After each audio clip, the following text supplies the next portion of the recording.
I wanted to talk a little bit about language and translation in the context of religion and the scriptures specifically. It's very easy in the 21st century where we have almost immediate access to everything and can, produce at least a tentative translation of text we encounter with the click of a button on the computer or on a phone.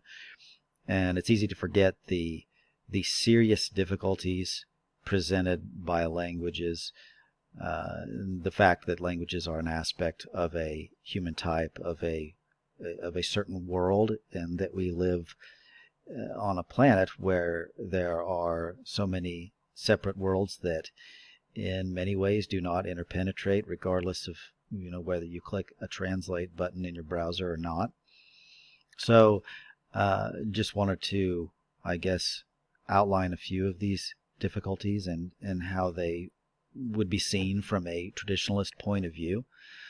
So first, the idea of just translation itself. Translation is a necessity, particularly if there is to be any hope of the transmission of ideas in the modern world.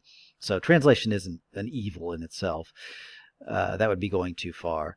And that's particularly true when we're dealing with something like my context, the American context, where national pride itself seems to work against the idea of anyone learning the language of any foreign people. It would almost, I've encountered people for whom it would be, disgusting to suggest that I might be, studying Spanish, something along those lines.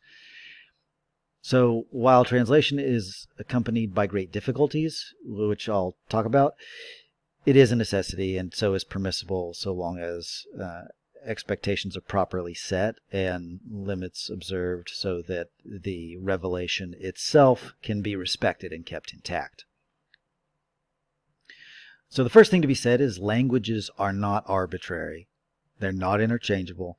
The formation of a language is not an accidental or haphazard process, after the fashion of evolutionist theory, where language comes into being purely based on chance and whether or not it was advantageous or utilitarian to the species at a certain time, and where the content and structure are either arbitrary or determined by environmental factors.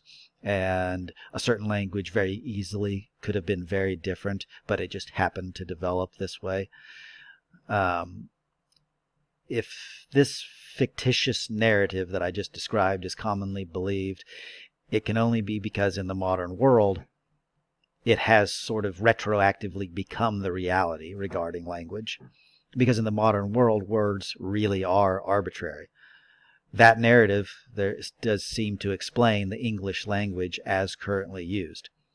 But if we step outside our present context, we find that this way of seeing language is quite the contrary of reality, and that in their origins, words are not simply assigned definitions at whim without respect to any objective correlations or identities. It's true that the West has abused language in this way, particularly with the naming of children, which has become absurd in the last 50 years especially. But here, today, names are chosen not for meaning, but for a pleasing sound, or for uniqueness, or fad, or for originality. Some people do adopt names of parents, but this is rare, and it's not usually done with any kind of motivation that would correspond to the traditional one. Others even go so far as inventing their own names for their children, which usually amount to gibberish of some kind. But that is, in the end, how Westerners seem to view language from the developmental point of view. It's a few sounds capriciously grouped together and then attached to some object or invented meaning. Compare this with the Hebraic custom of pausing when the name of God appeared in a manuscript, or the scriptural story of Adam being given the responsibility of naming the animals. For the traditional mentality, it would be absurd to imagine that he simply made up sounds and attached them to the animals as he saw them pass one by one. He could only have been given the privilege of the naming if he had actually known what to name them or been able to intuit the appropriate name. That is to say, he had to have known intuitively their real names, the names that were appropriate to them and not to some other entity. The process of naming is not one of invention, but of recognition of what a thing is. And the name is part of the actuality of that being. In this view, the name of the thing is in a real sense the same as the thing itself. That's difficult to grasp, but it explains certain attitudes, especially towards the name of God, that make no sense to us, but that we see in the traditional context. So that's why to speak the name of God, even when reading a scripture, is to actually invoke him, to encounter him, to bump into him, so to speak. Hence the great offense of invoking him in vain, of using the name of God in vain. And what is true of names and their correspondences with the beings that possess those names can also be said of sacred languages in general, languages that are traditionally intact, in the sense of respecting the proper correspondences. So liturgical languages or traditional sacred languages like Hebrew, Sanskrit, Latin. So what I just said regarding the true name of a being identical with that being and invoking the being, this has ramifications for the concept of magic. To elaborate on that, it's precisely this principle of identity that is at work in the case of incantations, magical or otherwise, and it explains why magic makes no sense to us in the modern world and why, people who might pursue it and repeat a bunch of gibberish really have little result. The magical formulas in the traditional sense, the kind that were condemned in Scripture, the kind that actually retain some level of potency, magical formulas of that order employ real words that correspond with actual beings or forces of a subtle order. And we could say spiritual beings or psychic beings. And when language loses its connection with reality, or when the identity between name and being is lost or becomes, nominalist, magic naturally becomes ineffective and it becomes a farce. But not before that happens. So we can say that arbitrary languages like contemporary English are intrinsically impotent from a spiritual point of view. Impotent beyond the purely utilitarian level, using words as vehicles to convey the artificial meanings assigned to them. Whereas traditional meaning-bound language is capable of interacting with reality in ways that the modern world cannot even begin to comprehend. So, after that digression on magic, back to the point that languages are not equivalent. So, obviously, everyone would admit that languages are not grammatically equivalent, but there still persists to those not familiar with very many languages the assumption that this is only an appearance, and that aside from the accidental difference in arrangement, and of course the more obvious phonetic and alphabetic differences, that the substance of the languages is all the same. And this comes from, the assumption that we all think the same, and if we all have if there's a human mind that is homogeneous and thinks in the same mental vocabulary, then of course all of the words just are different sounds, but will have the same vocabulary linguistically. So the assumption there is that the container for the language, the words, differs, but the contents, we assume, are universal. Or to say it another way, there is an unconscious assumption that behind the forms, all languages convey the same meanings. This is very much not the case.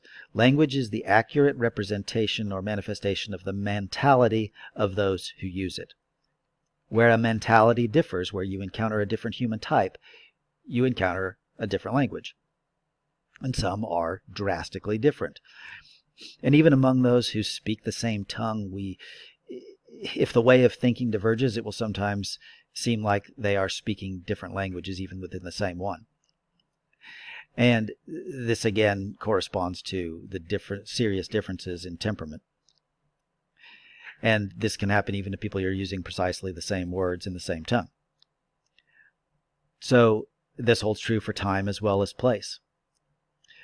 Even the French from 200 years ago would probably, in many cases, need to be translated in order to be comprehended today, even with the same words being used.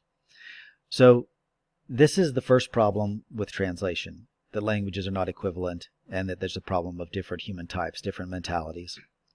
Because difference in language is not merely a problem of comparing vocabularies, looking through a dictionary and choosing the equivalent term. Translation requires far more than a merely grammatical knowledge. There might be equivalent terms, but the ideas conveyed by the terms have very different meanings attached to them, and much is always lost in any translation. And aside from admitting that something is always lost, we can just say that there is no such thing as mere translation, that it's always, in order to actually convey a meaning, there are other processes that must be brought into play. It is sometimes said in conversations about Bible study that the most literal translation is the most accurate, but can be the most difficult to understand. And so a dynamic equivalent translation would be more readily understood, but further removed from the actual source text. And so this is somewhat true, but misleading. In some cases, the most literal translation will be the most deficient because of what we've been saying. Not just because it's difficult to read and, maybe the sentences are structured in a strange way, but because the idea of a direct literal translation is itself misguided.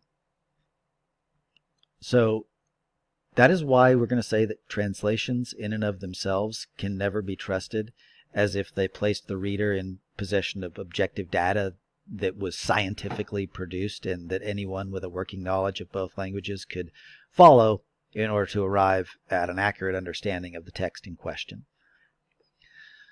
So, on the contrary, if the translator does not possess a complete understanding of both human types, both mentalities, including their differences, and if he doesn't fully comprehend the meaning of the work he is translating, all the more so with Scripture, then he cannot possibly produce an adequate translation. Because of this difficulty, in order for a text to be translated, it really must cease to be a translation and it must become a commentary. And that's to say, it must involve not just translation, but interpretation. This allows the translator to make up for the discrepancies between languages and to fill in the gaps the translation alone cannot possibly be expected to fill.